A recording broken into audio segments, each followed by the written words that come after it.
Okay, I think we should start by trying to get your own assessment of the president's address yesterday.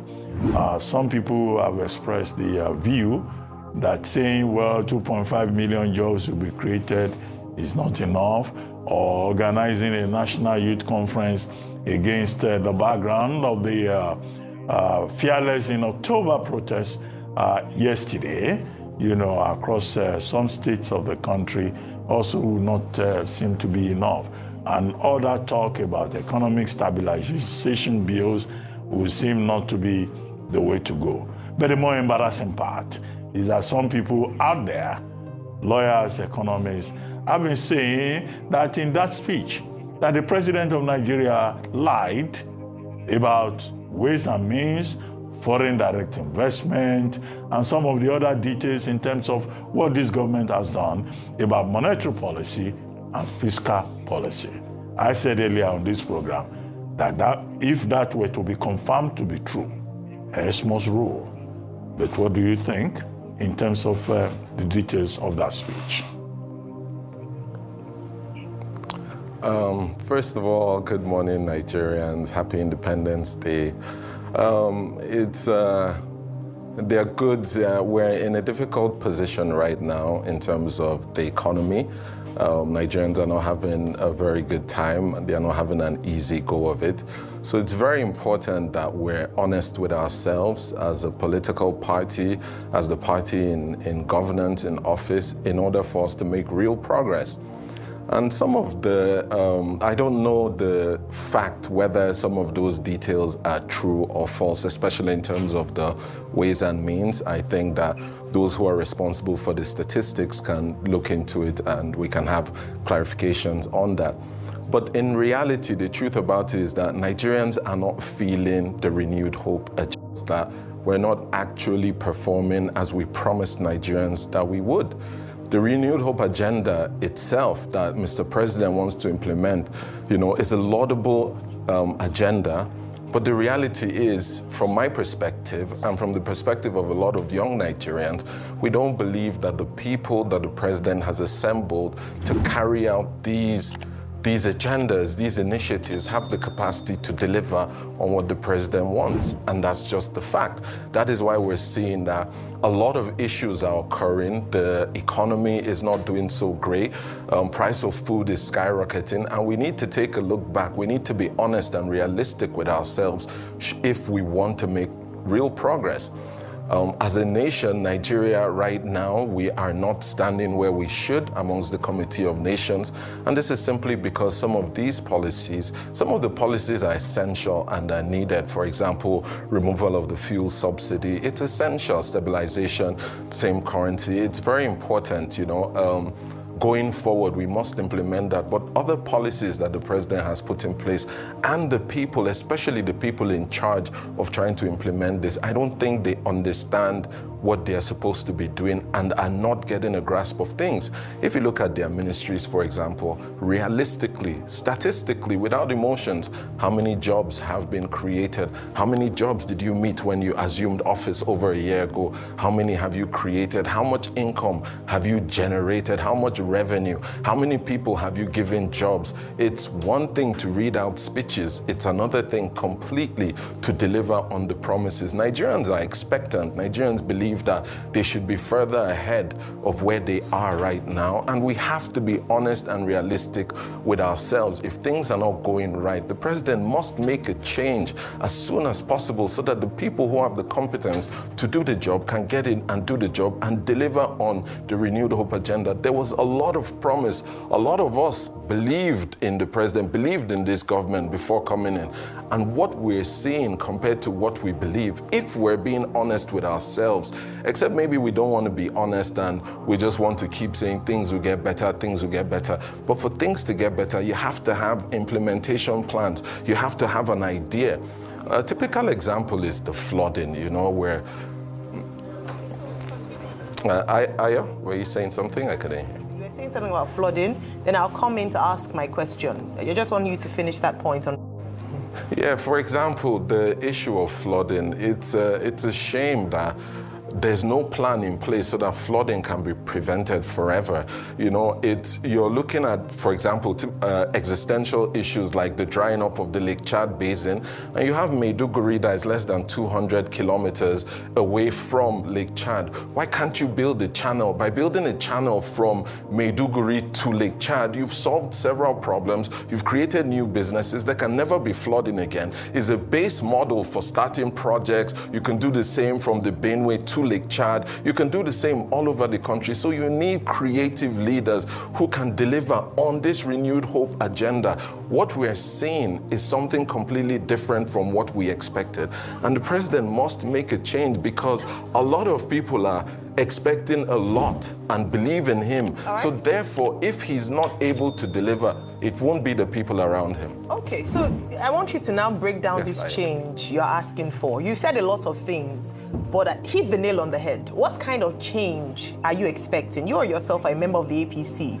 I'm sure maybe at fora or events. So what kind of specific changes? The reason I'm asking is because in his speech yesterday, he talked about creation of 2.5 million jobs.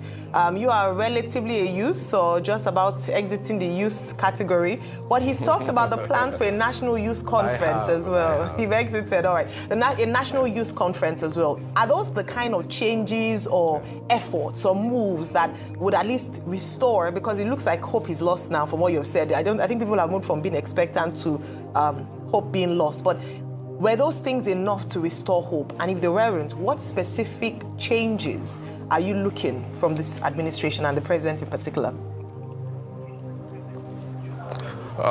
Let's hit the nail on the head and let's be direct. First of all, we expect a cabinet reshuffle at the very least. A lot of non-performing members of the cabinet, more than 50% of the cabinet are non-performing. No one knows who they are, and it's quite unfortunate. We expected so much more, so we expect that from Mr. President.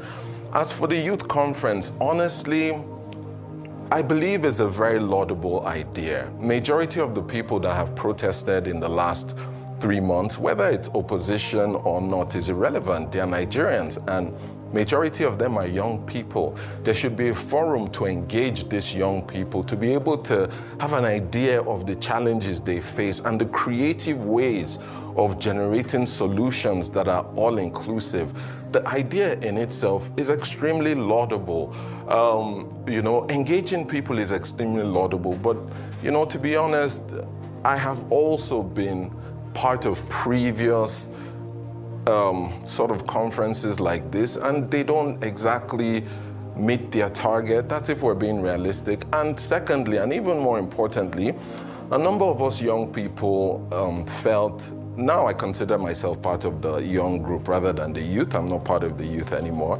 But a number of us young people over a year ago felt that Mr. President wasn't given an opportunity to run. We challenged the status quo. We wanted a convention in the APC, and through the efforts of the young people, we brought about a convention which brought about Mr. President.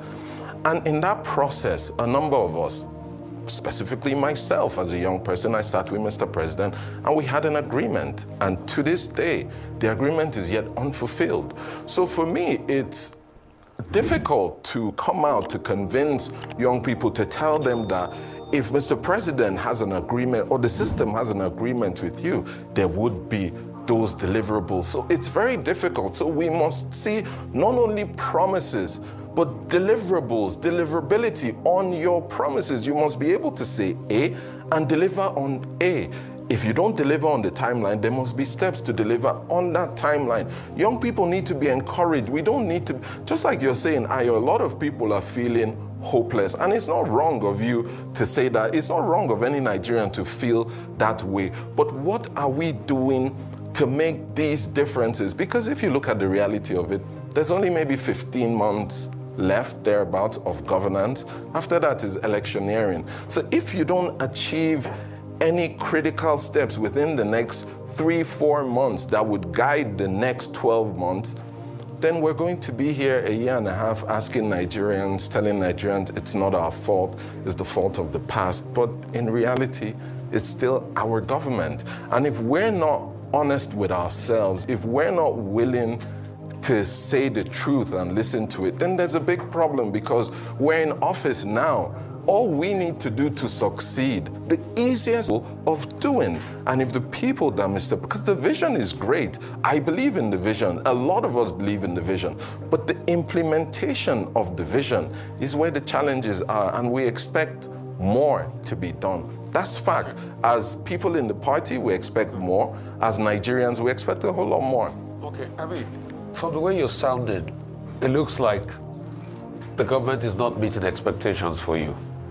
And the truth is, when the government is not meeting expectations, you see the kind of things like what Dr. Abati pointed in the speech.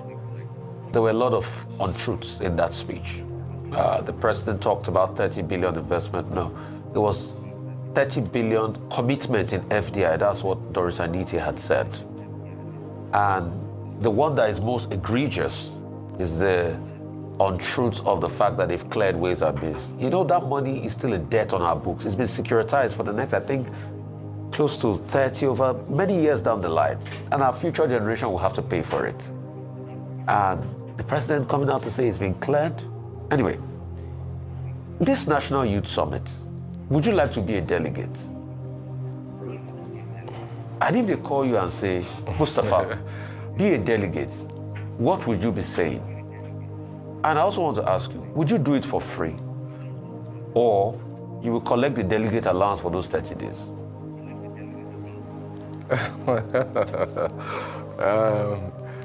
Thank you, Rufai. It's always interesting having an exchange with you.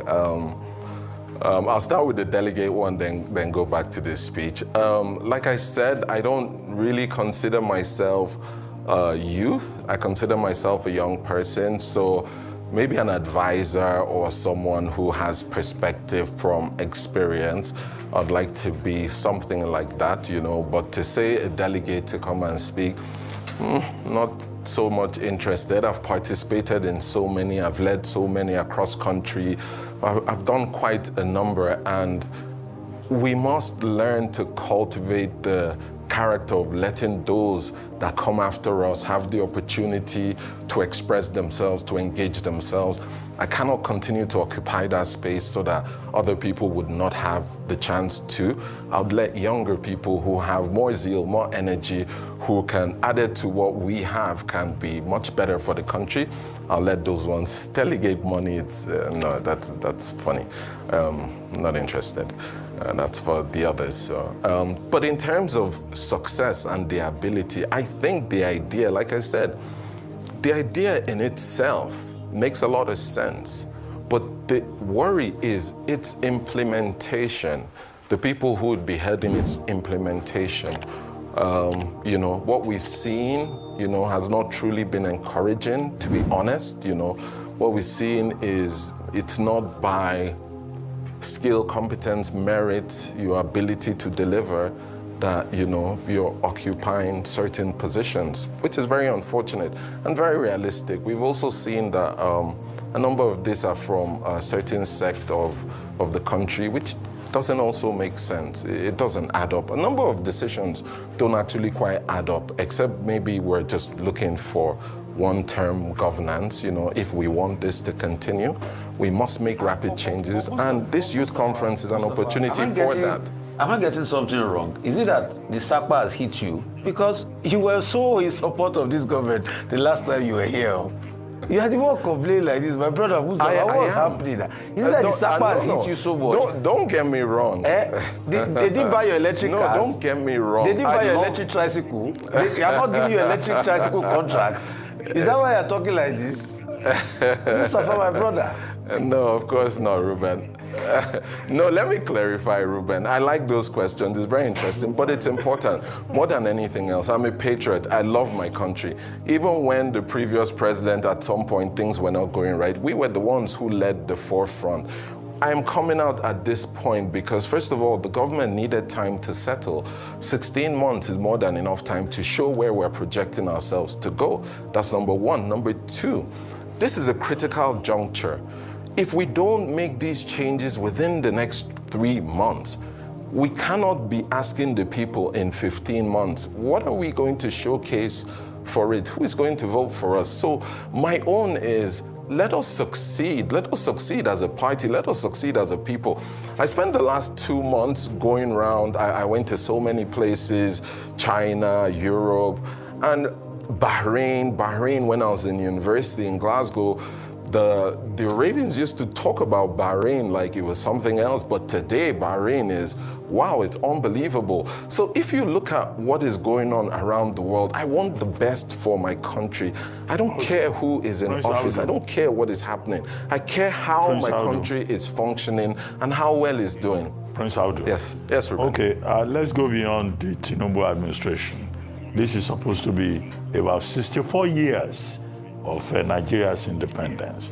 And earlier on this program, I quoted a Punch newspaper. The editorial in Punch newspaper yesterday, October 1, had some interesting things to say about Nigeria. I'll just quote some specific lines from that editorial. It says, at 64, Nigeria is a total mess.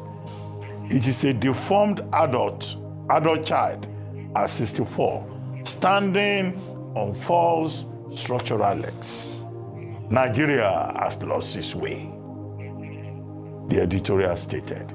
Do you agree that Nigeria has lost its legs? And if you agree, why? I think we are still a sleeping giant. I think we have tremendous potential. Nigerians all over the world are flourishing. We are number one in almost every field that we choose to. In terms of resources, in terms of the things that we have, human capital, natural resources, we're top. But where the problem comes in, it's our ability to identify those with leadership qualities to deliver. Leadership is technical. People don't understand. Leadership is a science as specific as being a pilot or being a brain surgeon. But anybody wants to sit behind the wheel and fly the plane, you're going to crash it. This is what keeps happening. We think that by giving any odd person, that's it. He can go and cannot ask anybody to sit behind the wheel. So we've had some very good pilots behind the wheel, and Nigeria has made progress in certain areas. But in other areas, we have people who don't have an idea of what to do. And this has been something that has been in our system for over the years. So what is the way of grooming leaders today? How do you become a leader in Nigeria? What kind of skill, what kind of technical ability? How are you recruited? How are you groomed? How are you raised as a young person? What kind of inspiration do you have? Who do you look up